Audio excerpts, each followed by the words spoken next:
2박 3일로 예정된 남북 정상회담의 마지막 날, 문재인 대통령이 현재 백두산으로 향하고 있습니다. 7시 27분 평양 순환국제공항을 출발했고요. 조금 전인 8시 20분 삼지연 공항에 무사히 도착했다는 소식이 들어왔습니다. 김정은 위원장이 미리 삼지연 공항에 도착해서 문 대통령을 영접했다고 합니다. 계속해서 JTBC 뉴스 특보로 전해드립니다. 네, 그리고 어제 나온 9월 평양 공동선언, 비핵화 협상에 시동을 걸었다는 평가가 지금 나오고 있죠. 미국의 반응도 바로 나왔고요. 북미 정상 간의 만남을 비롯한 앞으로의 움직임에 관심이 집중되고 있습니다. 오늘 정상회담 마지막 일정까지 포함해서 전문가와 또 저희 정치부 기자와 함께 짚어보도록 하겠습니다. 그 전에 먼저요, 프레스센터부터 가보겠습니다. 새로 들어온 소식 있는지 들어보도록 하겠습니다. 네, 박상욱 기자. 문재인 대통령과 수행원들 오늘 새벽 일찌감치 백화원 영빈관을 나섰죠? 네, 그렇습니다. 오늘 백두산 방문에 나선 문재인 대통령은 조금 전인 8시 20분 삼지연 공항에 도착을 했습니다.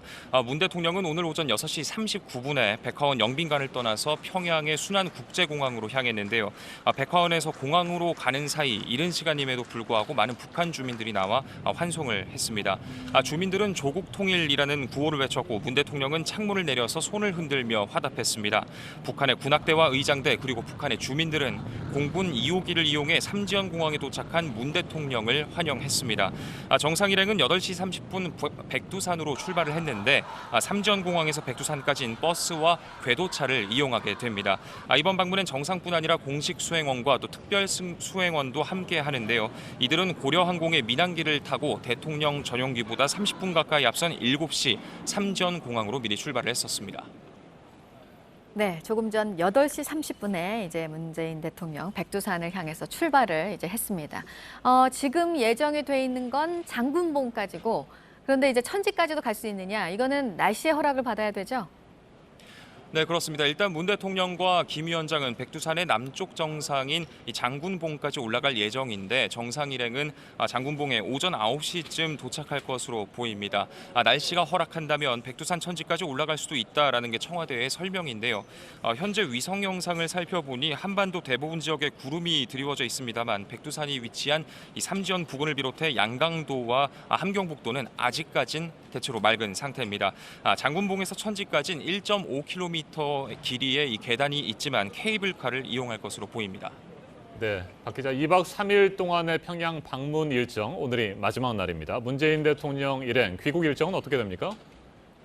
예정대로라면 문 대통령은 오늘 오후 200여 명의 방북 대표단과 함께 전용기 편으로 서울로 돌아오게 됩니다. 한때 문 대통령이 삼지연 공항에서 바로 서울로 향할 수 있다라는 전망도 나왔는데 앞서 전해드린 바와 같이 문 대통령은 공군 2호기를 또 수행단은 고려항공 민항기를 타고 삼지연으로 향한 상태고 공군 1호기는 평양에 남아있는 만큼 문 대통령은 백두산 방문을 마치고 평양에 돌아와서 서울로 귀환할 가능성이 높아 보입니다. 지금까지 서울 동대문 DDP 프레스센터에서 JTBC 박상욱입니다. 네, 문재인 대통령 일행이 현재 백두산으로 향하고 있다는 소식 전해드렸습니다. 자, 그러면 지금부터 백두산 방문 소식 그리고 어제 발표된 9.19 평양 공동선언 등을 중심으로 해서 이야기를 이어가도록 하겠습니다. 참석자들 세 분이 계시는데 먼저 소개를 드립니다. 앞서 특별 아침엔에도 출연해 주신 김용현 동국대 북한어과 교수 제 오른쪽에 나와 계시고요. 황남희 앵커 옆쪽으로 김동엽 경남대 극동문제연구소 교수 나오셨습니다. 어서 오십시오. 예, 안녕하십니까. 네, 정치부 유선희 기자도 자리에 함께했고요. 네. 유선희 기자, 8시 30분 삼지연 공항에서 백두산을 향해 출발을 했다고 한다면 차량으로 이동하게 되는 거겠어요? 네, 거기서는 전용차를 타고 네. 백두산 쪽을 향해 가고 있는 것으로 보이고 백두산 이제 밑에 도착해서는 중턱까지 약 고도로 봤을 때는 이제 해발 한 1km 안쪽까지는 이제 차량으로 이동을 하게 될 걸로 보입니다. 그 이후부터는 이제 궤도차를 타고 백두산 이제 장군봉까지 오르게 되는데 그 과정에서는 일부 구간에서 약 10분에서 15분 정도의 트레킹이 있을 수 있다. 이런 소식이 전해지고 있습니다. 네. 뭐 워낙 산이고 영상 송출이 이제 바로바로 되는 건 당연히 어려울 거고 한 귀한 후에 공개가 될 것이다 이런 얘기도 나오는 것 같고요. 네, 영상은 이제 그 대부분의 과정이 촬영은 될 것으로 보이는데 평양과는 달리 이제 백두산은 이제 고도가 높기 때문에 바로 이제 영상 송출은 어려울 것으로 보이고 다만 이제 함경북도 삼지연 지역 그쪽에 구름만 아주 약간 있고 강수 확률은 10% 정도로만 나와 있기 때문에 무사히 이제 올라갈 수 있지 않을까라는 기대는 좀 되고 있습니다. 어제 조선중앙TV 마감 뉴스에서도 네. 천지가 있는 백두산 밀영 지역 날씨가 맑을 것이다 이렇게 예보가 어제 된 상황입니다. 현지의 예보는 맑을 것이다. 네, 조선중앙TV 어제 이제 밤에 네. 있는 마감 뉴스의 예보였습니다. 네, 날씨가 부디 괜찮아서 남쪽의 정상인 장군봉을 거쳐서 천지까지도 방문을 할 수 있었으면 좋겠습니다. 앞서 출연을 해주셨던 우리 김용현 교수님께서는 백두산에 10여 차례 다녀오셨다고 했는데 네. 김동엽 교수께서도 백두산에 가신 적이 예, 2번 있으십니까? 다녀왔습니다. 네, 그때 천지를 예, 보셨는지요? 2번 다 봤습니다. 아, 그래요? 운이 굉장히 좋으시군요. 날이 좋은 9월 달에 가서 그런 네. 것 같은데 9월 달에는 많이 볼 수 있다고 하더라고요. 어땠어요? 천지에 도착해서 그 광경을 볼 때 말이죠. 일단은 첫 번째 갔을 때 또 일단 감격스러운 면도 있었고요. 또 뭐 두 번 다 어쨌든 저는 한 10년 전에 갔습니다. 네. 10년 전에 갔고 또 최근에 얼마 전에 또 갔었는데 두 번 다 좀 느낌이 달랐습니다. 그 당시 처음 봤을 때 느낌과 또 두 번째 봤을 때 느낌이 첫 번째는 또 감격스럽다라고 하는 측면이 강했다면 최근이 아니라 이제 남북 관계가 좋지 않았을 때 갔을 때는 또 아쉬움이 좀 많이 묻어났다고 할까요? 어떤 그런 상반되는 어떤 감정이 있었습니다. 네. 네, 이번 정상회담을 통해서 백두산의 모습을 이왕이면 좀 맑은 날씨 아래 펼쳐지는 그 아름다운 백두산의 모습을 좀 모든 국민이 봤으면 좋겠다는 바람이 두 있는데. 정상의 기운이 네. 또 이번 또 평양 정상회담의 결과가 좋기 때문에 아마 네. 하늘도 도와주시지 않을까 근데 저는 생각합니다. 자꾸 그런 쪽으로 또 생각을 하게 되는데 네. 네. 이제 백두산에 함께 두 정상이 오르고 이제 두 사람이 함께 가는 겁니다. 그럼 자연스럽게 또 얘기를 하게 되겠죠. 그렇습니다. 이미 뭐 얘기는 많은 부분 합의가 됐지만 또 계속 청와대는 허심탄회하게 얘기할 것이다 그 얘기를 했잖아요. 그럼 뭐 그럴 수 있는 좋은 기회 아닙니까? 이렇게 백두산 함께 오르면서 지금 이제 그럴 수도 있을 것 같은데. 오늘 백두산에서 우리가 가장 그 주목해서 봐야 될 게 두 가지인 것 같습니다. 네. 하나는 네. 말씀하신 이제 트레킹인데요. 백두산은 구조가 북사면은 굉장히 급경사입니다. 그러니까 중국 쪽에서 올라갈 때는 아하. 집차 타고 굉장히 좀 그 고도가 급격하게 좀 올라가는 고도인데 백두산 남사면 북한 쪽으로는 굉장히 완만합니다. 거의 뭐 구릉처럼 이렇게 네. 돼 있는데 그렇기 때문에 트레킹하기 아주 좋습니다. 편하게 얘기하면서 걸어갈 수 그렇습니다. 있겠네요. 거의 뭐 옆길로 가면은 뭐 거의 뭐 평지를 갈 수 있을 정도로 그런 완만한 그런 경사면이기 때문에 거기에서 도보다리에서의 40분 동안의 네. 대화가 백두산에서 실현되는 그것은 민족의 영산 백두산에서 뭐 상상도 못할 일이 지금 이제 실현된다 이렇게 봐야 될 것 같고요. 두 번째는 이제 3대가 공을 들여야 백두산 천지를 제대로 다 볼 수 있다고 이야기를 하는데 백두산 천지가 만약에 열려진다면 두 정상이 케이블카를 타고 내려가서 천지물을 같이 마시면서 거기에서 손을 맞잡는. 네, 의미가 또 있겠네요. 그것은 아마 전 세계적으로 어마어마한 그 사진이 될 거라고 봅니다. 이제 그 네. 장면이 가능할까? 이게 오늘 우선 포인트라고 봅니다. 네. 네, 오늘 두 정상이 백두산에 함께 오르는 역사적인 장면이 전 세계에 전해질 것으로 보입니다. 저는 오늘 백두산에 함께 오르기로 했다는 소식을 접하면서 이런 생각을 해봤어요. 백두산에 두 정상이 오르는 것처럼 한라산에도 같이 가시면 좋겠다. 또 한편으로 어제 저녁에는 대동강 수산물 식당에서 같이 식사를 하지 않았습니까? 한강변에서 서울에 오기로 약속을 했다고 하니까요. 한강변에 또 식사를 하는 모습도 볼 수 있었으면 좋겠다. 이렇게 보는데 우리 김동혁 교수님 같은 기대를 하고 계십니까? 그렇습니다. 뭐 저희들이 가끔 이렇게 행사를 할 때 보면 남북이 행사를 할 때 보면 그 백두산 천지에 물을 떠다가 또 한라산에 또 뭐 모래 이 흙을 떠다가 이렇게 합치는 이런 행사도 하고요. 하는 게 있는데 이런 어떤 떨어져 있는 그런 흙과 물과 이런 것을 합치는 어떤 단순한 행사가 아니라 실제 이번에 우리 정상께서 그 어떤 천지와 또 천지의 땅을 밟지 않습니까? 이번에 곧 뭐 올해가 될지 이제 서울로 답방을 하신다고 네. 했기 때문에 네, 네. 그 길에 뭐 한라산까지 가실지는 모르겠지만 방금 말씀하신 대로 한강이라든가 또 우리에 관련되는 또 이 방문을 해서 하게 된다면 남북의 정상이 서로의 어떤 중요한 어떤 그 장소를 방문함에 따라서 남북이 하나의 어떤 공감대를 형성하는 차원을 넘어서 그 뭐랄까요 하나가 될 수 있는 어떤 그런 기회를 만들 수 네. 있을 거라고 생각을 합니다. 네. 지금 말씀하셔서 이제 질문을 드리는데 네.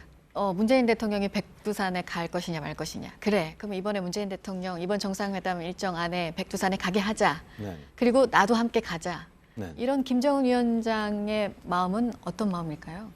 역시 이제 김정은 위원장과 문재인 대통령이 두 번에 걸친 정상회담에서 우리가 말로서만의 신뢰가 아니고 네. 실질적이고 앞으로 함께 행동을 할 수 있는 그런 신뢰를 쌓아가는 그것은 결국 백두산에서 한번 그런 상호 다짐의 시간을 한번 갖는 게 좋지 않겠느냐.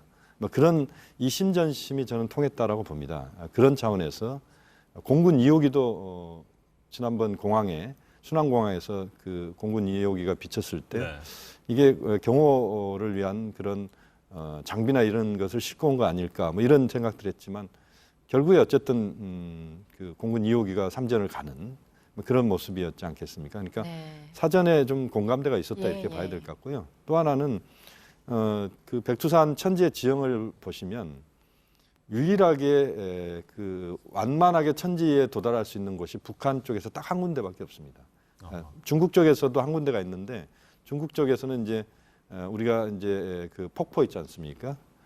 그 폭포 우리가 많이 보는 폭포 그 폭포에서만 걸어서 올라가는데 거기서 걸어서 올라가는 것은 젊은 청년들도 굉장히 힘들게 몇 네. 시간을 걸쳐서 올라가야 될 정도 거리이기 때문에 오히려 북한 쪽에서 그 케이블카를 타고 내려와서 천지에 닿을 수 있는 그것은 어떻게 보면 두 정상이 실질적으로 천지의 물가에서 거기를 걸을 수도 있습니다. 네. 그래서 거기에서 두 정상이 이 민족의 어떤 정기 또 민족의 영산에서 상호 비핵화 평화 체제에 대한 또는 한반도 평화에 대한 다짐을 하는 네. 그런 의미가 네, 네. 포함되는 상당히 중요한 그런 시간일 것 같습니다. 네, 조금 전에 시청자 여러분께서 평양 순환국제공항에서 평양 시민들이 나와서 꽃을 문재인 대통령 부부에게 전달하는 모습을 보셨는데 사실상 그러면 평양 시민들의 환송 행사는 이미 이루어졌다 이렇게 볼 수 있는 겁니까, 유선희 기자? 그렇지는 않고 이제 백화원에서 지금 이제 평양 순환공항까지 가는 길에 이제 네. 시민들이 조율을 했지만은 이제는 이제 공항에서 다시 한번 이제 환송 행사는 또 있을 것으로 보입니다. 이제 아마 삼지연 공항에서 바로 한국으로 오긴 좀 어려울 것 같고 다시 평양으로 돌아와서 이제 공군 1호기로 갈아타고 오게 될 가능성이 커 보이는데 그러니까 지금 나가는 장면은 평양 시민들의 공식 환송 행사는 아니라는 건가요? 네, 만약에 네. 이제 삼지연에서 오게 된다면 이제 또한 차례 더 마지막 있을 수도 이제 있다. 평양에서의 마지막 환송은 될 수 있겠지만 네. 평양에 다시 오게 된다면 다시 이제 공군 1호기를 타는 과정에 시민들이 다시 한번 나올 것으로 보입니다. 다만 이제 다시 평양 시내를 지날 일은 없기 때문에 네. 평양 시민들의 모습은 아하. 이제는 마지막으로 본 것으로 이제 보입니다. 네. 지금 저 어제- 환송 행사가 예. 저 정도 규모로 이루어졌다면 제가 볼 때는 삼지연에서 바로 네. 서울공항으로 올 가능성도 그럴 가능성도 있습니까? 저는 좀 더 높다고 봅니다. 네. 그러면 1호기는 이제 고려 항공을 타고 간 우리 그 특별 대표단인 네. 특별 수행원들이나 아하. 이분들이 타고 오는 것이죠. 그러니까 그건 뭐, 오늘 예. 평양에서 백두산 삼지연 공항으로 갈 때 탔던 네. 공군 2호기를 타고 바로 서울로 이동할 가능성이 높다 이렇게 보시는군요. 저는 뭐 그런 교수님께서는. 느낌입니다. 왜냐하면 지금 평양 국제공항 순환공항에서 지금 환송 행사가 네. 지금 이루어지고 있는 거 아니겠습니까? 저 화면을 아까 보면 이렇게 보면 바로 올 가능성도 좀 더 커 보입니다. 네.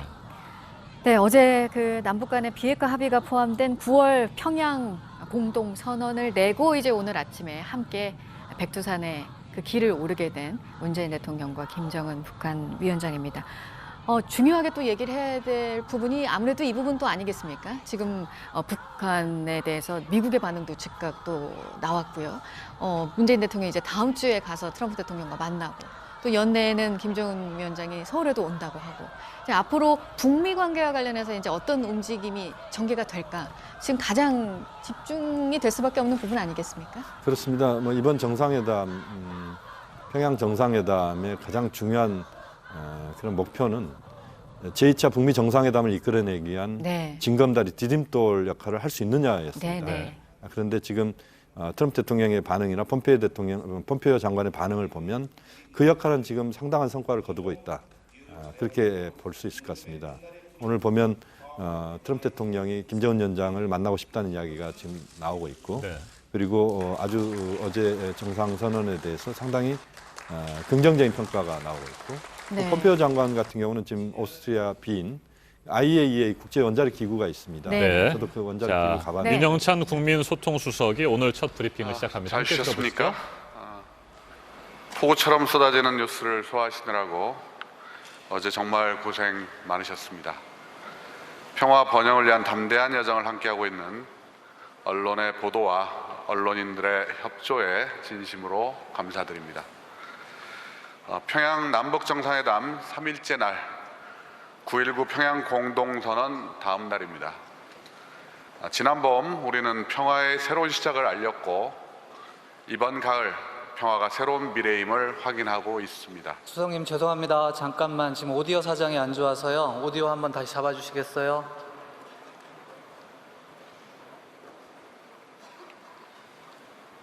사인 주시겠습니까? 수석님 죄송합니다. 다시 한번 해주시겠습니까? 예, 죄송합니다. 다시 시작하겠습니다. 잘 쉬셨습니까? 폭우처럼 쏟아지는 뉴스를 소화하시느라 어제 정말 고생 많으셨습니다. 평화 번영을 위한 담대한 여정을 함께하고 있는 언론의 보도와 언론인의 협조에 진심으로 감사드립니다. 남북 정상회담 3일째 날 9.19 평양 공동선언 다음 날입니다. 지난번 우리는 평화의 새로운 시작임을 알렸고 이번 가을 평화가 새로운 미래임을 확인하고 있습니다. 70년 만에 전쟁을 끝내고 평화와 번영을 위한 새로운 시간이 흐르고 있습니다.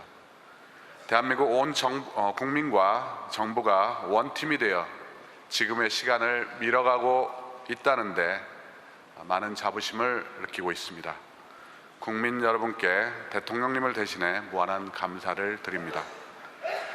한편으로는 말씀드린 대로 최대한 생중계를 통해 있는 그대로의 상황을 전달하고 있습니다만 예고대로 진행되지 않은 상황도 전개되고 있습니다. 저희들이 최선을 다해 언론의 보도에 협조하고 지원하려고 노력하고 있는데 평양 현지와 연결이 원활하지 않다는 점 함께 고생하고 있는 언론인 여러분께 아쉽고 죄송한 마음입니다. 저희도 그렇고 방송이 북한 날씨를 보도하고 온 국민이 백두산의 날씨를 찾게 되는 상황도 새롭고 의미 있다고 생각합니다. 백두산 최저 2도, 최고 20도로 오늘 예고가 되어 있습니다. 날씨가 쌀쌀할 수도 있겠습니다. 트럼프 미국 대통령께서 현 상황과 관련해 김정은 위원장의 서한 사흘 전에 받았다. 매우 좋은 소식이다. 엄청난 진전이 있었다고 밝혔습니다. 또 폼페이오 국무장관도 트럼프 첫 임기 내 비핵화 완성 등 북미 간 근본적 관계 전환을 위한 협상에 즉시 착수한다고 발표했습니다. 유엔 총회에서 만날 것을 리용호 외무상에게 요청했다고도 공개했습니다.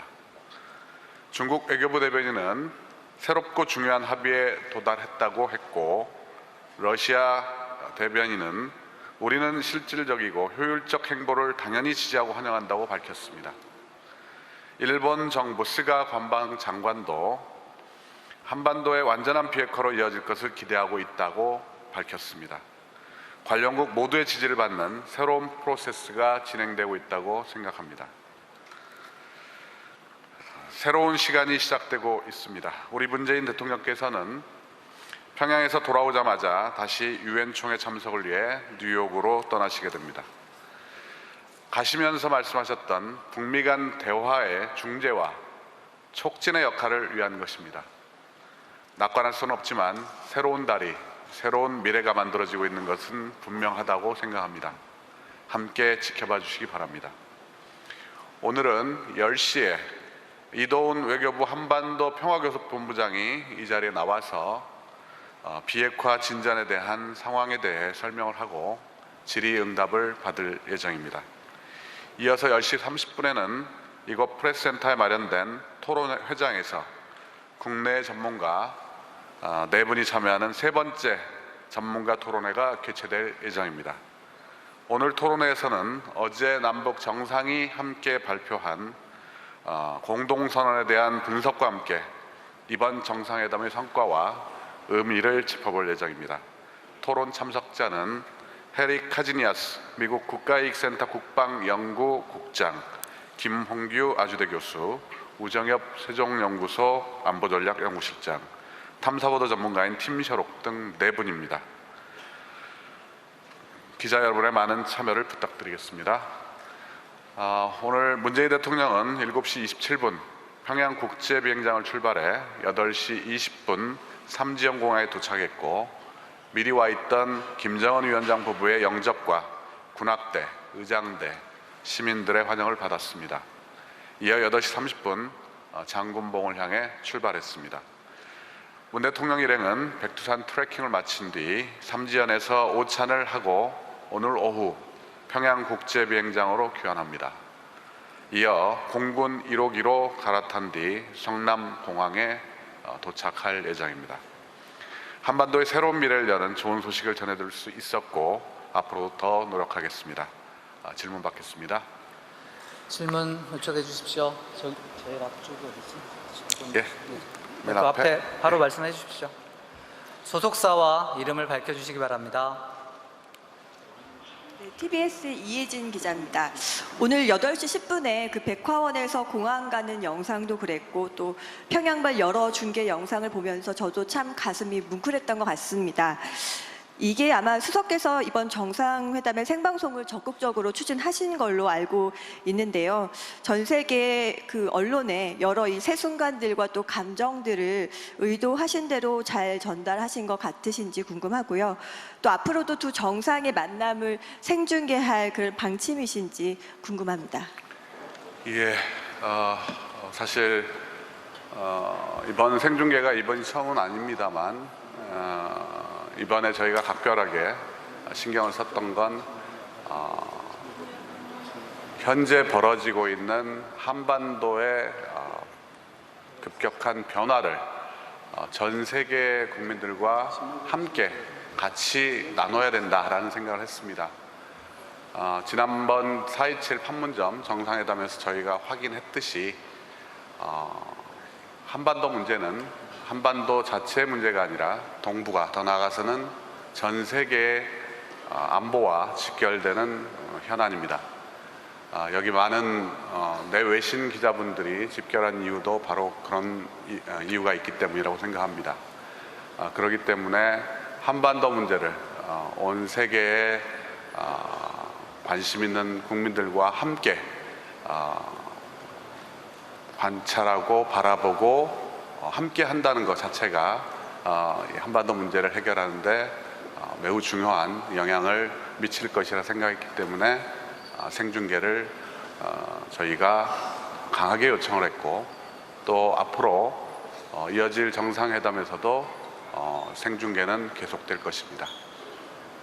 예, 다음은요. 다음 질문 받겠습니다. 맨 뒤에 저 끝에 끝에 손 드신 분.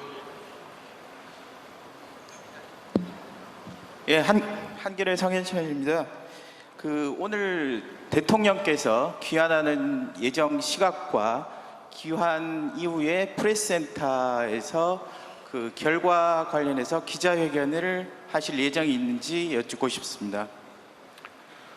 예, 오늘 저희들이 현재 지금 북측과 연락이 안 되고 있습니다만 어제 오늘 새벽 들은 바로는 늦은 오후에 삼지연에서 점심을 드시고 그리고 비행기를 공군 2호기를 타고 그리고 평양공항에 도착한 뒤 바로 출발을 하는 걸로 일단은 들었습니다.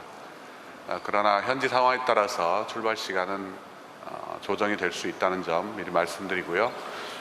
현재 대통령께서 프레스센터를 방문하실 것이냐 이 부분은 아직 확신할 수가 없습니다. 가능성도 있습니다만 그렇지 않을 수도 있습니다. 현지 성남공항에 도착하는 대로 저희가 통화를 하고 즉시 여러분들께 상황을 알려드릴 것을 약속드립니다. 다음 질문은 외신에서 받아보겠습니다. 러시아에서 온 러시아 세고느냐지의 이반 자하르첸코 기자 질문해 주세요. 감사합니다.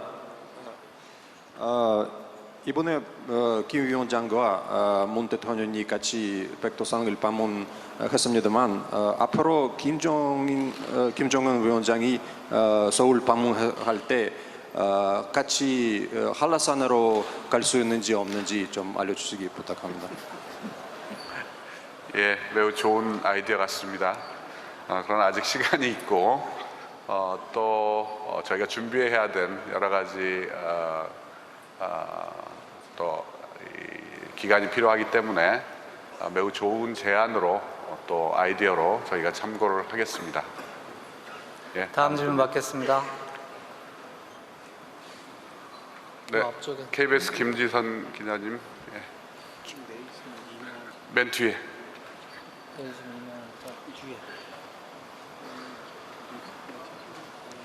네, KBS 김지선입니다.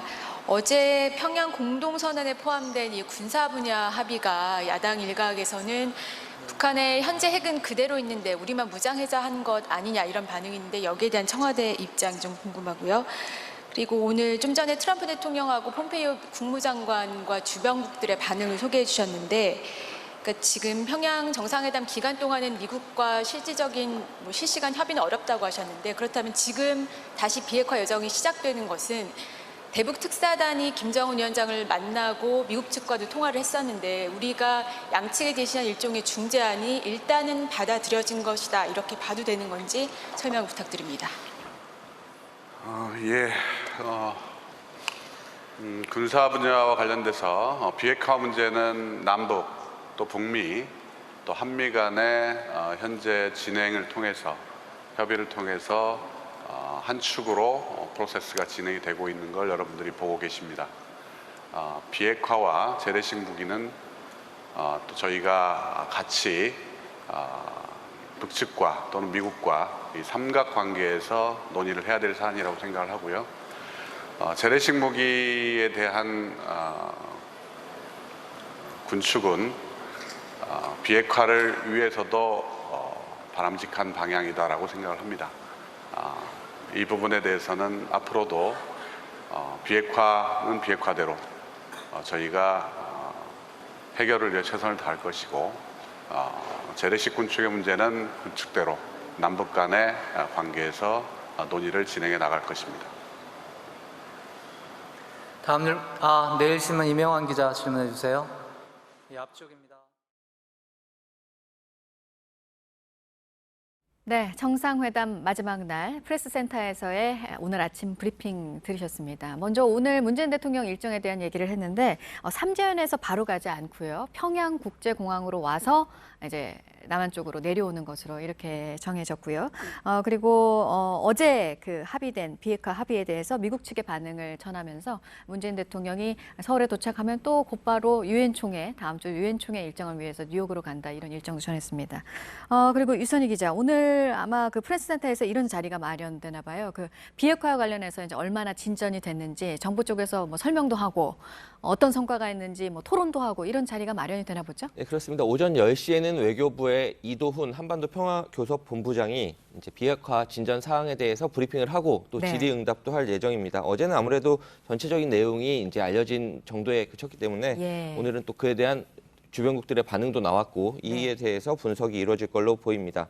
오후에는 이제 4명의 국내외 전문가가 참여하는 비핵화 그리고 또 군사 분야 합의 분야에 대한 토론이 있는데 이 일을 통해서 한반도 이제 향후 비핵화 프로세스에 대해서 다각적인 분석이 이루어질 것으로 보입니다. 네, 김용현 교수님. 네. 윤영찬 수석이 설명한 내용에 따르면 현재 백두산의 날씨 얘기를 했는데 최저 기온이 2도, 최고 기온이 20도라고 해요. 최저 기온 2도면 굉장히 쌀쌀할 것 같습니다. 지금쯤 백두산의 날씨는 어때요? 아마 지금 이 정도면 백두산에서는 아마 첫눈이 내렸을 수도 있습니다. 눈도 내릴 수 있는 그렇습니다. 그렇습니까? 백두산은 관광 또는 등산하기에는 7, 8월이 가장 좋고요.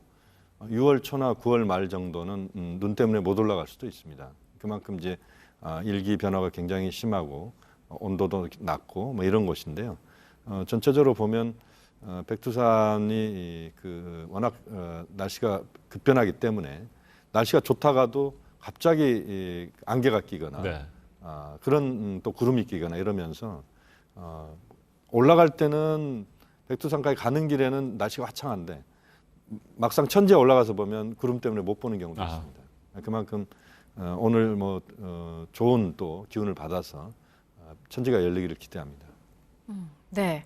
그러니까 평양국제공항으로 와서 이제 출발을 문재인 대통령이 한다는 거죠. 삼지연에서 바로 가는 게 아니고요. 그렇습니다. 삼지연 지역에서 이제 백두산 등반을 마치고 나서는 그다음에 점심을 삼지연 지역에서 먹고 네. 그다음에 다시 평양 국제공항으로 돌아와서 그다음에 출발을 하기 때문에 오후 늦게나 아마 이제 서울에 도착을 할 것으로 보입니다. 네. 네, 자 이제 어제 발표된 9.19 평양 공동선언에 대해서 구체적인 내용들을 좀 한번 살펴보죠. 김동엽 교수님. 일부 외신에서는 사실상 뭐 종전선언에 가깝다 이런 평가도 했었는데 그건 이제 뭐 군사적 긴장 완화, 전쟁 위협의 감소 이 부분을 얘기하는 것 같아요. 어제 군사 분야 합의와 관련해서 어떻게 평가하십니까? 딱히 군사 분야만 할 것이 아니라 네. 어제 그 정상 이 결과로 두 가지의 이 합의문이 있었습니다. 하나는 평양 이 공동선언이라는 게 있었고요. 그거의 부속 합의서로서 이 판문점 선언 이행을 위한 군사 합의서가 또 그렇죠. 1조죠. 네. 1조인데 많은 분들이 이제 비핵화 이야기를 하시고 하시는데 지금 전체적으로 5개의 조항 중에서 5조가 비핵화입니다. 근데 지금 비핵화가 상당 부분 이게 부각이 되고 비핵화에 대한 중점적인 이야기가 들어가고 있는데 저는 개인적으로 이번 합의의 핵심은 1조. 그렇기 때문에 1조에 있었다고 생각하고요. 네. 바로 1조에는 군사적 합의서가 이번 정상회담의 가을 추수, 평양에서의 가을 거지로서의 가장 큰 성과라고 저는 생각을 하고 그렇기 때문에 갔다고 생각합니다. 그러니까 크게 보면 가기 전에 이미 3가지 의제를 이야기를 했죠. 남북 관계 그리고 비핵화를 얘기했지만 정확히 말하면 비핵화가 아니라 비핵화를 위한 그 북미 간의 어떤 그 조율 이것이 의제고요. 3번째가 바로 군사적인 건데 대통령께서도 계속 말씀하신 게 이번 것은 가장 핵심을 두는 것이 이 전쟁이 없고 군사적이 없는 이런 환경을 만들겠다. 그런 어떤 것을 종식시켰다는 것을 가장 큰 목표로 잡으셨거든요. 그런 말은 예를 들어서 이야기하면 바로 종전선언이라고 이야기를 할 수 있고요. 어제 이제 그 결과 보고를 하고 결과가 나온 다음에 청와대에서도 이것은 뭐 거의 종전선언을 남북이 한 것이다라고 실제적으로 인정을 했습니다. 그래서 저는 이번 정상회담을 종합적으로 봤을 때 2마리 토끼를 다 잡았다고 봐요. 네. 한 마리는 앞서 말씀드렸듯이 비핵화에 관련된 토끼도 잡았지만 정말 중요한 남북 군사 관계를 앞장 세워서 이걸 통해서 결국은 우리 국민이나 북한이나 일상생활에서 평화가 일상화된 어떤 전쟁이 없는 어떤 그런 삶을 네. 선물로 줬다고 보거든요. 근데 가장 중요한 부분은 어제 공연을 보고 공연을 끝나고 난 다음에 대통령이 하신 15만의 평양 시민한테 한 말씀입니다. 저는 대통령 입에서 종전선언이라든가 이런 것은 미국이나 다른 나라 때문에 하지 못했다고 생각하지만 명확하게 어제 그 말씀은 평양의 15만 명한테 종전선언을 이야기하신 거라고 보거든요. 그런 측면에서 저는 뭐 비핵화에 대한 의미도 있지만 군사적인 문제를 통해서 종전선언을 한 것이라고 저는 평가를 합니다. 네. 네. 지금 얘기를 해주셨으니까 얘기 나온 김에 이 부분을 좀 들어보도록 하겠습니다. 어제 그러니까 15만 평양 시민 앞에서 대한민국 대통령으로는 처음으로 이제 그렇죠. 문재인 예, 예. 대통령이 연설을 했습니다. 그 내용을 저희가 좀 정리를 한 부분이 있거든요. 보고 이야기 이어가도록 하겠습니다. 보시죠. 남쪽 대통령으로서 김정은 국무위원장의 소개로 여러분에게 인사말을 하게 되니 그 감격을 말로 표현할 수 없습니다. 평양 시민 여러분, 사랑하는 동포 여러분, 오늘 김정은 위원장과 나는 한반도에서 전쟁의 공포와 무력 충돌의 위험을 완전히 제거하기 위한 조치들을 구체적으로 합의했습니다. 또한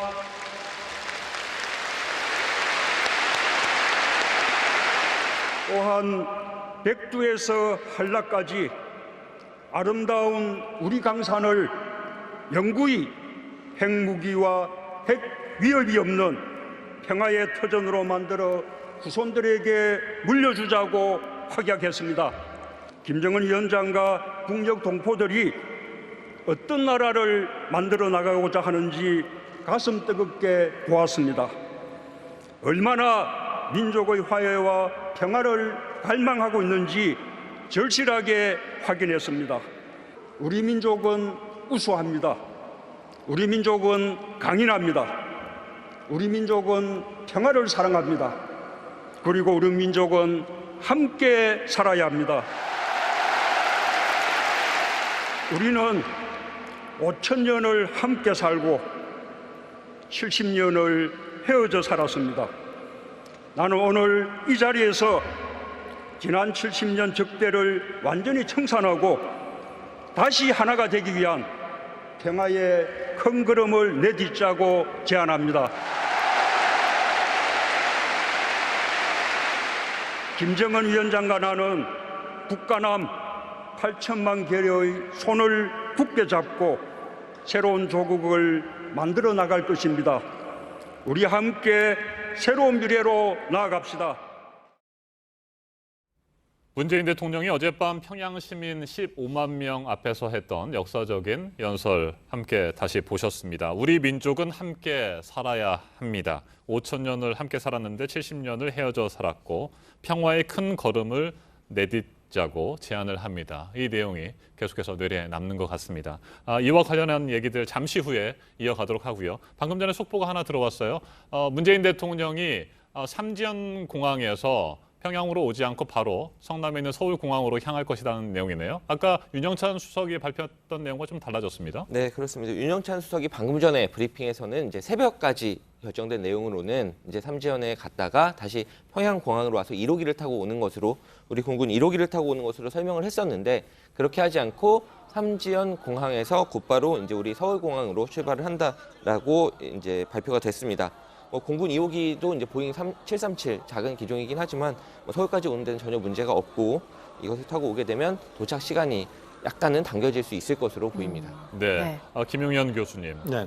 방금 전에 문재인 대통령의 연설 봤는데요. 네. 교수님께서는 가장 주목해서 본 부분이 어떤 내용입니까? 민족이 5,000년 함께 살았는데 네. 70년을 헤어져 떨어져 살았다. 살았다. 그래서 이제는 그 70년을 헤어져 산 것을 이제는 극복하면서 새롭게 하나의 민족으로 가자. 이것이 이제 문재인 대통령이 이야기한 그야말로 민족의 화해와 협력을 이야기한 것이다. 이렇게 봐야 될 것 같고요. 어쨌든 문재인 대통령께서는 이제는 전쟁 없는 한반도에 대한 입장을 명확하게 밝혔고 또 핵 없는 한반도에 대한 입장도 명확하게 밝혔고 결국 평화로운 한반도로 가자. 네. 본인이 갖고 있는 그동안의 염원을 평양 시민 그리고 북한 주민 15만 명을 향해서 직접 자신의 목소리로 연설했다. 아마 대통령께서도 굉장히 떨리는 순간이었을 거라고 봅니다. 네. 그 비핵화 관련 부분에 앞서서 지금 군사 분야 합의서에 대해서 좀 전에 얘기를 했습니다. 그러니까 일상의 전쟁의 위험을 이제 줄였다는 점에서 그 위협을 줄였다는 점에서 의미가 있다고 평가를 하셨는데 그럼 유선희 기자가 어제 있었던 그 합의 내용 중에 좀 눈에 띄게 주목할 부분들을 좀 정리를 해주실까요? 네, 군사 분야 합의 내용 중에서는 특히 이제 육상 그리고 해상, 공중 전부에 이제 약간 이를테면 버퍼존이라고 할 수 있는 완충지대를 만든 점입니다. 그러니까 어떤 부분에서도 이제 군사적 충돌이 없도록 하겠다. 충돌 가능성을 접경 지역에서의 충돌 가능성을 원천적으로 배제하겠다라는 대책이 종합적으로 나왔는데 그 부분이 가장 이제 주목되는 부분이라고 볼 수가 있겠습니다. 네, 김동엽 교수님. 서해상과 동해상에도 어제 발표에 따르면 각각 80km 정도의 평화 수역을 조성한다. 이런 얘기가 나왔다가 그게 또 내용이 바뀌지 않았습니까? 아니요, 그 상황을 좀 알려주시죠. 처음부터 이제 평화 수역이라고 네. 한 것은 아니고요. 완충 구역입니다. 네. 평화 수역과는 또 다른 개념입니까? 다른 개념입니다. 네. 이제 조항도 아주 다르게 되어 네. 있습니다. 그래서 전체적으로 이제 이 군사 분야 합의서가 6조 22개 항으로 되어 있는데요. 그 뒤에 행정적인 항을 빼놓고는 전부 다 5개조 한 20개의 합의사항이 있습니다. 아하. 그중에 앞쪽 1조나 2조 같은 경우에는 이미 시행을 할, 그러니까 날짜까지 박은 아주 구체적인 합의 내용입니다. 이러한 내용 중에 보면 남북 간에 이미 11월 달부터 아니면 올해 내에 완료를 하겠다고 한 것 중에 하나가 땅, 지상과 해상과 공중에서 완충구역입니다. 이 완충구역에서 군사적인 항공, 특히 이제 군사 훈련이죠. 상대방을 향해서 뭔가 위협이 되는 군사적인 행동을 함으로 해서 훈련을 함으로 해서 이게 상대방에게 오인이 가져서 충돌을 일으킬 수 있기 때문에 어떤 일정 구역 내에서는 땅에서도 그렇고 바다에서도 그렇고 공중에서도 그렇고 군사 훈련을 하지 말자, 중단하자라는 이 훈련의 중단 구역에서의 완충 구역을 만드는 것이지 그 안에서 우리가 지금 생각하는 평화 구역이라든가 이런 것은 아닙니다. 그래서 큰 틀에서 이 완충 구역, 군사 훈련을 중단하는 완충 구역이 있고요. 그 다음에 이제 3조나 이쪽 뒤로 가면 이것을 정말 앞으로 평화 수역하자. 특히 NLL 서해에서는 평화 수역하자는 또 다른 이 항목이 있습니다. 근데 이거에 대해서는 지난 오랫동안 그 서해의 NLL의 문제 때문에 견해차가 있어서 공동 어로 구역이라든가 평화 수역을 만들지 못했지 않습니까? 이번에도 마찬가지로 어떤 그 상당히 그것이 필요하다는 것은 공감대를 형성을 했습니다. 그런 차원에서 이번에도 합의문에는 들어갔지만 구역을 설정한다든가 이것을 시행하는 것이 아니라 네. 그 남북 공동 군사위원회라는 것을 만들어서 네. 여기에서 합의하지 못한 다양한 남아 있는 문제들을 일반론적으로 합의를 했습니다. 네. 그것은 앞으로 공동 군사위원회에서 협의를 나가겠다. 이런 구체적인 차원에서. 협의는 앞으로 진행이 그렇습니다. 되겠군요. 그래서 큰 틀에서 놓고 보면 구체적인 합의 내용과 또 일반적인 합의 내용, 또 이것을 이끌어 나가기 위한 군사 공동위원회의 어떤 구성과 운영에 대한 이런 것들이 합쳐져서 지금까지 수십 년 동안 우리 군사 회담에서 있었던 모든 합의 내용을 다 망라하고 있고 또 남쪽에서 북쪽에서 제안했고 그다음 제안한 사항 중에서도 들어가지 못했던 사항들을 완전히 포괄적으로 망라해서 이것을 이행해 나갔다는 측면에서 어쩌면 이 군사적인 문제로 낚게 볼 수 있지만 이것을 통해서 지금까지 한 번도 가보지 못한 남북의 새로운 어떤 길을 갈 수도 있다. 저는 그런 측면에서 상당히 중요한 합의서라고 생각을 합니다. 네, 그러니까 이제 남북 관계에서 군사적 긴장감을 좀 완화하기 위한 방안들은 그렇고, 근데 또 역시나 지금 얘기가 많이 되고 있는 거는 비핵화 관련된 거여서 오늘 뭐 정부가 이따가 메인 프레스 센터에서 어떤 정도의 비핵화 관련해서 진전이 있었는지 발표도 한다고 하니까요. 근데 지금 계속 얘기가 되는 거는 외신들도 지적을 하는 부분이고 조금 전에 어떤 기자도 이제 그거와 관련해서 질문을 했는데 가장 상징적인 핵시설인 뭐 영변 핵시설도 폐기를 하고 동창리의 그 시설들도 폐기를 하고 이거는 뭐 미국의 전문가들이 와서 봐라 이렇게까지도 얘기를 한 상황인데 근데 이거는 이제 지적을 할 부분이 이거는 앞으로의 얘기를 하는 것이 아니냐. 그러면 기존에 가지고 있는 핵무기나 시설에 대한 얘기는 왜 빠진 거냐. 이 부분이 아쉽다. 이런 얘기는 계속 나오고 있는 것 같습니다. 그러니까 세 가지인데요. 하나는 이번에 북한 김정은 위원장이 자신의 육성으로 비핵화 의지를 명확하게 밝혔다. 이게 우선 가장 중요한 거라고 봅니다. 처음이었죠. 그렇습니다. 이건 이제 미국이나 서방 국가들 또는 우리 남측에서도 역시 정말 북한의 비핵화 의지가 있으면 김정은 위원장이 직접 밝혀야 되지 않느냐 이런 이야기들이 계속 나왔었습니다. 이건 이제 보수 언론에서 많이 나왔던 건데 거기에 대한 답을 김정은 위원장이 어제 한 겁니다. 이건 저는 대단히 큰 의미가 있다고 보고 두 번째는 이제 비핵화를 실현시키는 과정에서의 방식을 문재인 대통령과 김정은 위원장은 합의를 한 것 같습니다. 다시 말씀드리면 어제 그 공동선언을 보면 동창리의 그 ICBM 발사와 관련된 시설, 그러니까 탄도미사일 관련된 부분은 북한이 선제적으로 우선 그것을 영구 폐기를 하겠다는 것이고 됐고요.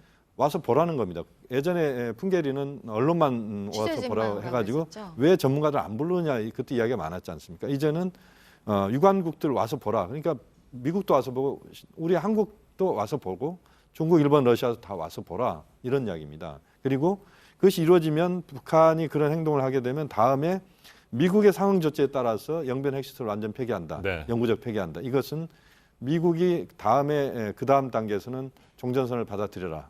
그러면 이제 영변 핵시설 영구 폐기한다. 그러니까 연쇄고리를 만들어 가겠다는. 그러니까 북한이 행동하면 미국이 행동하고 다음 북한이 하면 다음 미국이 하는 이런 연쇄고리를 만들어서 현재 비핵화를 그렇게 방향을 잡아가자라고 하는 그런 입장들이 정리가 됐다. 그다음에 세 번째는 지금 이제 북한의 지금 핵물질이랄지 이런 신고해야 될 부분들이 지금 나오지 않았는 것 아니냐. 그래서 불만이 있다. 그런데 어떻게 첫술에 배부를 수 있습니까? 지금 상황에서는 우선은 이 정도 공개를 하고 그 다음 부분들은 북미 간에 공을 넘겨야 되는 것이고 아마 비공식적으로 많은 논의가 있었을 것이다. 그렇지만 그 논의의 그 접점들은 북미 간에 찾아내거나 또는 논의가 됐다고 하더라도 북미 간 사이에서 그것이 이제 공개되거나 뭐 그런 쪽으로 가는 그런 흐름이라고 본다면 저는 어제의 그런 비핵화와 관련된 부분은 남북 차원에서는 할 수 있는 최대한의 부분들을 어제 성과를 거뒀다 그렇게 볼 수 있습니다. 네, 어제 공동 성명이 발표된 이후에 트럼프 대통령 핵 사찰 수용의 뜻을 밝혔다. 핵 사찰 수용에 동의했다. 이렇게 얘기를 했었는데 이와 관련해서 폼페이오 장관이 얘기를 했습니다. 영변 핵시설 영구 폐기를 받아들였다라는 식으로 네.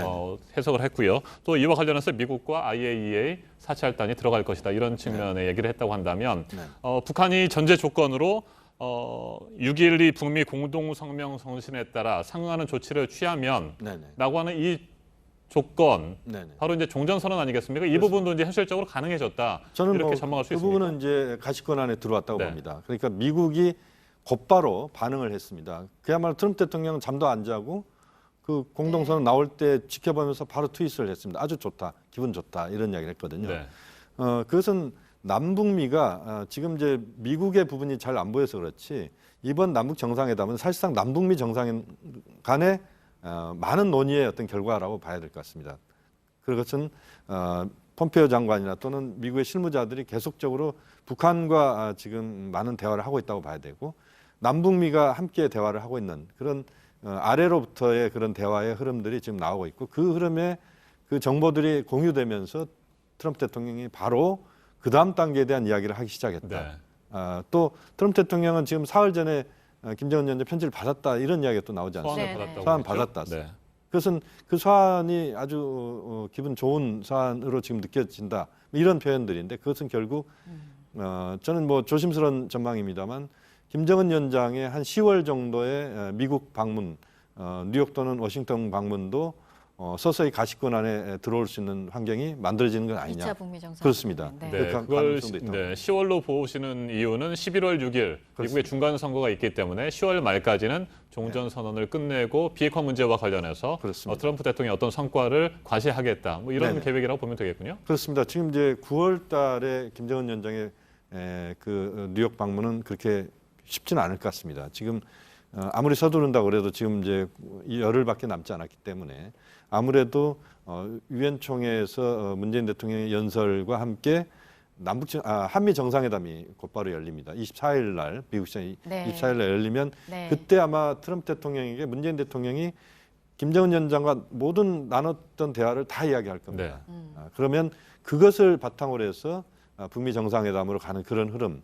그렇게 되면 이제 종전선언까지 갈 수 있다. 오히려 남북 간에는 사실상 이번 그 군사부 합의서를 보면 사실상 종전선언은 남북 간에 한 거라고 본다면 한국이 빠져도 북미 정전선언만 해도 사실 별 무방이 문제가 없을 정도로 갈 수 있다. 뭐 가능하다면 남북미가 종전선언하면 더욱 좋겠습니다만. 이제 문재인 대통령이 뭐 트럼프 미국 대통령을 만나서 이제 여러 가지 얘기를 하게 될 텐데 어제 남북이 공개한 거 말고요. 비핵화 관련해서 이제 추가로 북한의 메시지가 이제 미국에 전달됐을 가능성에 대한 얘기도 지금 나오고 있습니다. 어떻게 예상하시나요? 그렇습니다. 어제 이제 서명식을 하기 바로 직전에 두 번째 정상회담이 있었지 않습니까?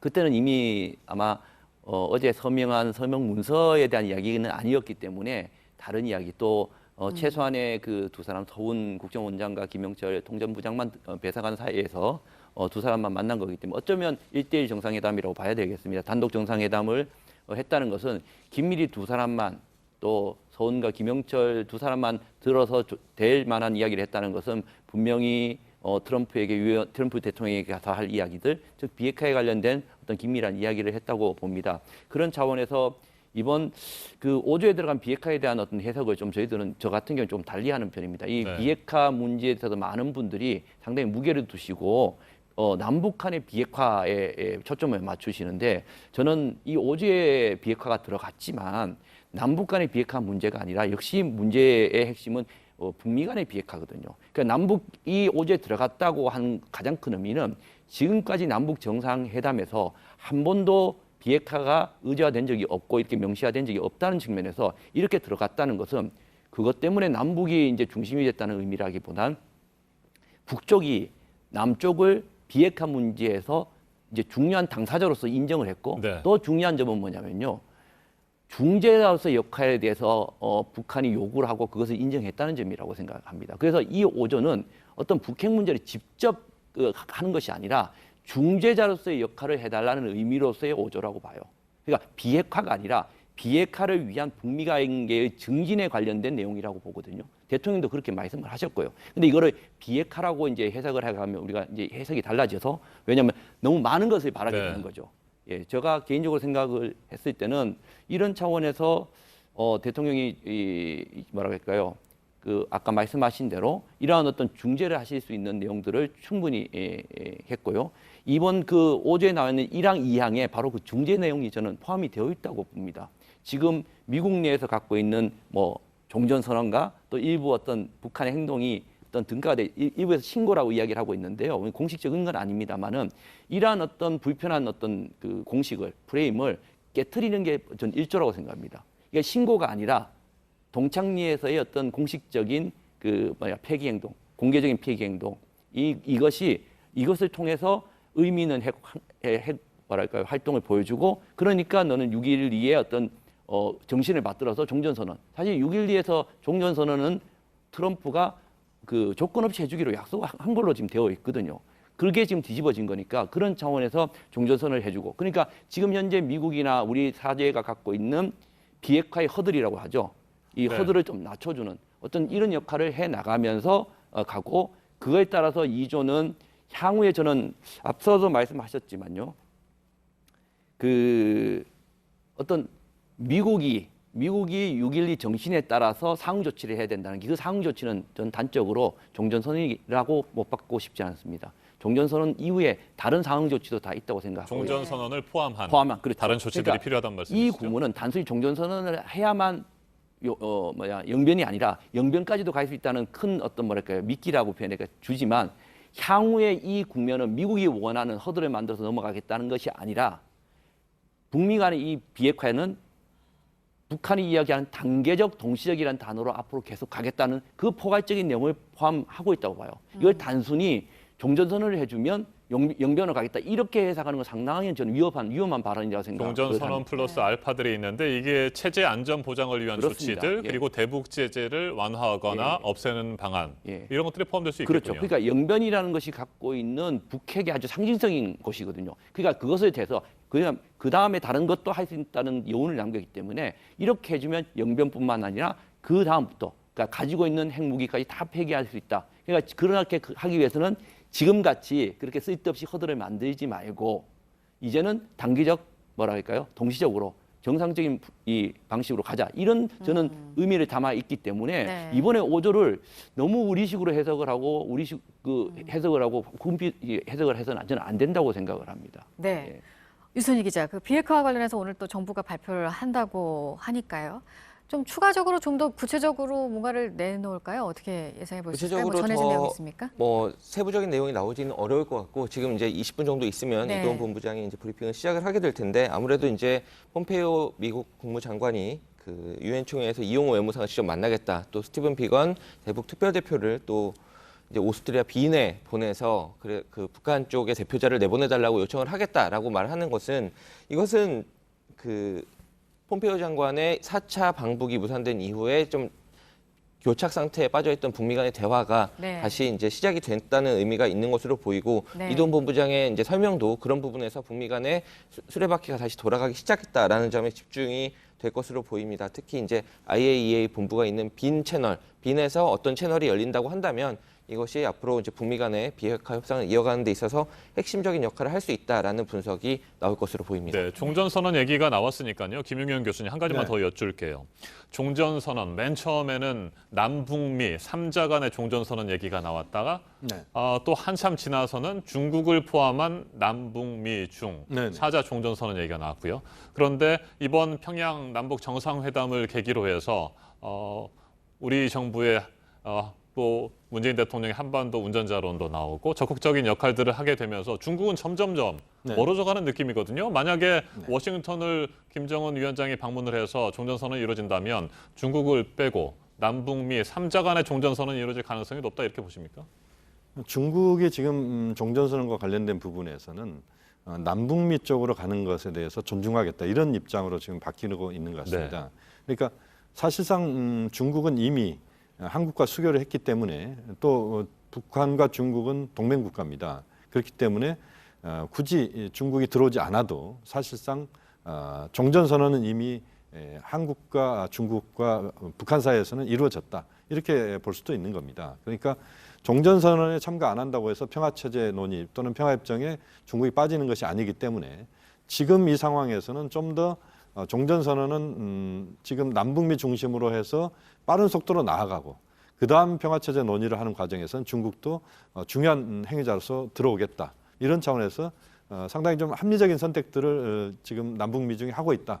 그렇게 볼 수 있겠습니다. 네, 그리고 오는 25일부터 25일에 트럼프 대통령, 그리고 네. 27일 문재인 대통령, 29일 이용호 북한 외무상이 뉴욕에서 유엔 총회에서 연설을 하게 됩니다. 네. 이 세 명의 아주 중요한 인물인데 현재 네. 상황에서 그 연설 내용에 따라서 앞으로 비핵화 문제라든지 한반도 문제 미래를 가늠해 볼 수 있을 것 같아요. 그렇습니다. 이번 연설은 저는 매우 중요하다고 봅니다. 그러니까 트럼프 대통령, 문재인 대통령, 리용호 외무상, 괄호 열고 김정은 또 저는 혹시라도 들어갈 수 있을지도 모르겠는데요. 네. 그렇게 전망하고 있습니까? 전망까지는 아니지만 네. 뭐 가능성을 그럴 열어두고 가능성을 계시는군요. 저는 열어두고 있습니다.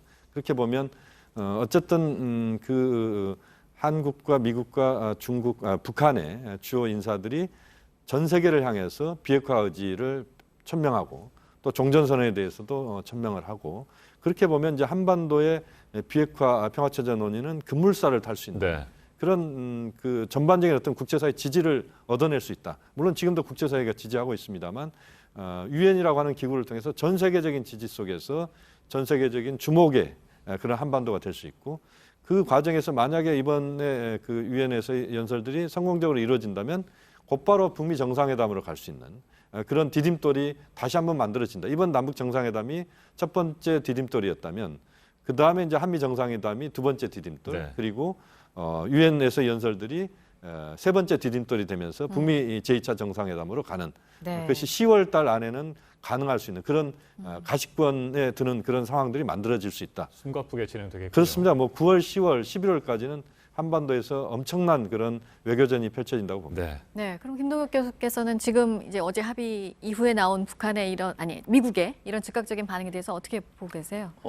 일단 상당히 긍정적으로 받아들이고 발빠르게 움직이고 있다고 생각을 합니다만은 나름대로 그 북한이 합의한 내용, 북한과 지금 남북 간에 합의한 내용이라든가 김정은 위원장이 한 이야기들 또 심지어는 우리 문재인 대통령께서 하신 이야기들이 어떻게 보면 트럼프 대통령을 살리는 발언들이 많다고 네. 봐요. 이게 어쩌면 의도가 있는지는 모르겠으나 트럼프 대통령으로 하여금 지금 현재 트럼프 대통령이 미 국내적으로 상당히 궁지에 몰려 있고 특히 비핵화 문제에 대해서 북한의 비핵화 의지라든가 또 진정성에 대해서 의문을 많이 반 트럼프 지역에서 이야기하고 있는 입장에서 이 같은 목소리로 계속 트럼프를 도와주고 있다고 하나요? 일단 이러한 어떤 목소리 나오자마자 트럼프는 그걸 받아서 봐라 맞지 않느냐는 것을 이제 겉으로 행동을 빨리 보이고 있는 거죠. 심지어는 아까 잠도 안 잤다고 말씀을 하셨을 정도로 네. 트위터로 이야기하면서 그 트위터의 내용에 보면 또 꼼꼼하게 어떤 걸 적었냐면요.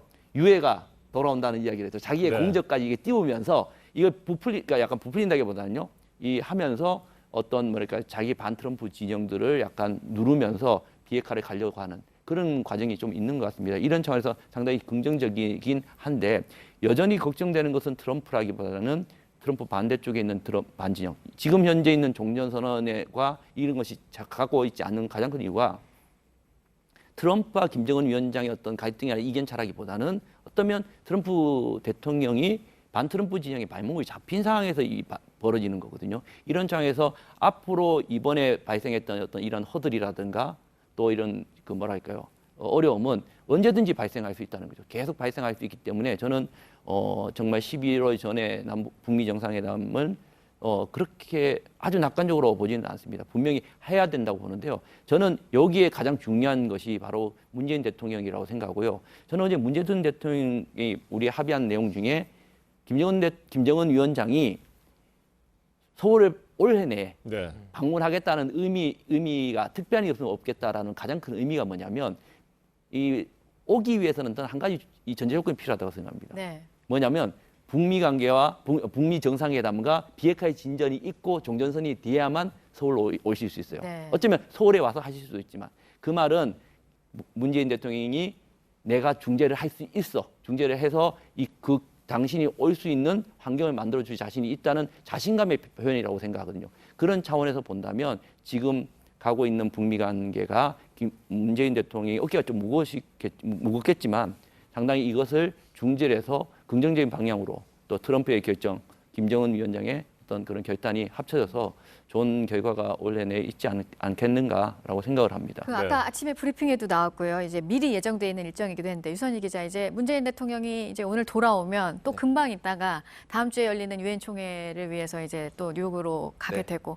앞으로 아까 얘기하신 것처럼 남북미 간의 움직임도 이제 숨가쁘게 전개가 될 거고 그런 상황이지 않겠습니까? 네, 그 일정에 앞서서 이제 실무적인 아까 말씀드린 이제 스티브 비건과의 빈 채널 가동이라든가 폼페이오 장관과 이용호 외무상의 만남, 그 사이에 또 이제 유엔 총회와 관련해서 우리 문재인 대통령과 이제 트럼프 대통령의 이제 정상회담, 이 부분이 제일 중요할 것으로 보이고, 그 사이사이에 이제 트럼프 대통령의 반응이 나올 것이고 북한에서도 이제 입장이 계속 나올 것으로 보이는데, 그것을 중간에서 조율해 나가면서 사실 제일 중요한 것은 이제 시점입니다. 그 문재인 대통령, 김정은 위원장과 이제 트럼프 대통령이 어떤 시점에 만날 수 있을지를 얼마나 빨리 확정할 수 있는가, 이 점이 어떻게 이제 9월 말 또 10월 초 사이에 결정이 될 수 있느냐가 관건으로 보입니다. 네, 이번 평양 정상회담에 뭐 크게 세 가지 의제들이 있었고, 가장 중요한 의제는 지금까지 많은 시간을 할애해서 얘기를 했던 비핵화 문제였습니다.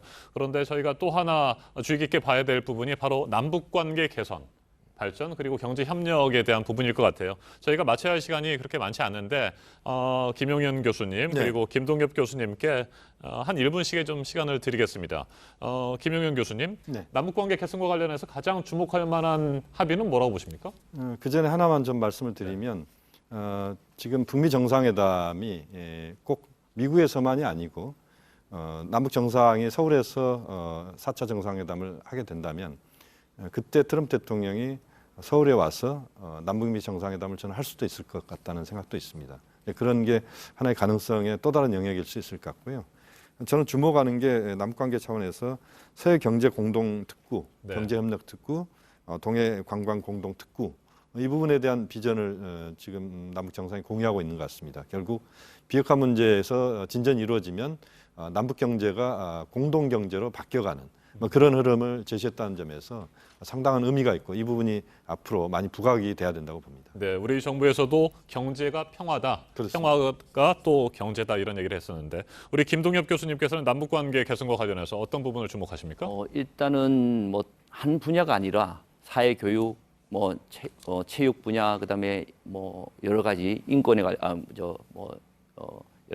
우리 여러 가지 분야에 대해서 이야기했다는 부분에 대해서 어쩌면 이게 단순한 어떤 한 분야가 아니라 저는 멀리 내다보고 우리 한민족의 어떤 동질성 회복 차원에서 이걸 우리가 가고 있지 않는가. 오늘도 뭐 연설에서 말씀하셨지만 한민족은 5,000년을 같이 살았다. 70년 떨어진 그것이 아니라 이제 그 70년에 떨어진 것에 갈라진 그 어떤 뭐랄까요, 마음, 그것을 회복해야 된다고 생각을 하는 것이고요. 제가 이 문장 중에서 가장 주의 깊게 된 문장은 바로 개성공단과 금강사업을 물론 조건에 달았습니다만은 그 항목 여기 박았다는 거예요.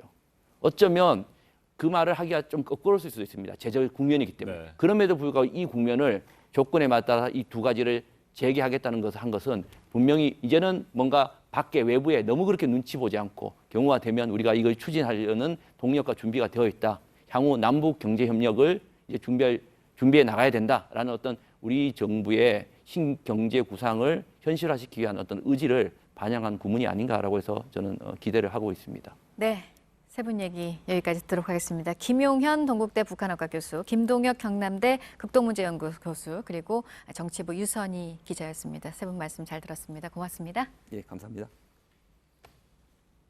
문재인 대통령은 김정은 국무위원장과 함께 백두산에 오른 뒤 삼지연에서 점심 식사를 하게 됩니다. 그리고 평양 순안국제공항으로 돌아온 뒤 전용기인 공군 1호기로 갈아타고 서울로 돌아올 예정이었습니다만 그 일정들이 조금씩 바뀌고 있습니다. 네, 뉴스 특보 계속 이어지겠습니다. 저희는 여기서 인사드리겠습니다. 고맙습니다.